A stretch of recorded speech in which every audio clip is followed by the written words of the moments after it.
আমাদের একটা প্রোগ্রাম ছিল, সেই কারণে আমরা বেরিয়ে পড়েছিলাম। আর লোকেশন ছিল আমার বাড়ি থেকে প্রায় ২ ঘন্টা মতন দূরে। তাই জন্য আমাদের সন্ধ্যেই বেরিয়ে পড়তে হয়েছিল। আমাদের স্টেজ টাইম ছিল ৯:৩০ টায়।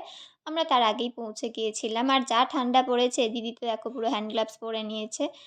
আর তারপর আমি অর্ণবদাকে, সাথীদিকে বললাম, "আমার ভিডিওতে একটু হাই করে দাও।" তো ওরাও একটু ভিডিওতে চলে এসেছিল আমার সাথেই। আমি প্রায় ২ বছর আগে শো করা বন্ধ করে দিয়েছিলাম। ২ বছর আগে আমি এসব করতাম। আমি অ্যাজ এ অ্যাঙ্কার কাজ করি, এন্টারটেইনার অ্যাঙ্কার হিসাবে। বাট ২ বছর পর এখন আবার নতুন করে শুরু করছি এই বছরে।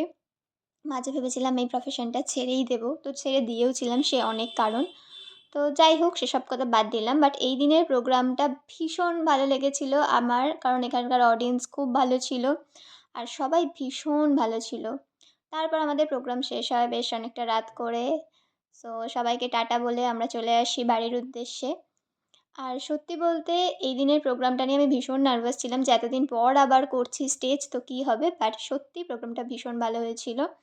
আর ওরা আমাকে এই স্মারক সম্মানটা দিয়েছিল। So that's it for today. Tata, bye. দেখা হবে অন্য কোনো ভিডিওতে। বাই।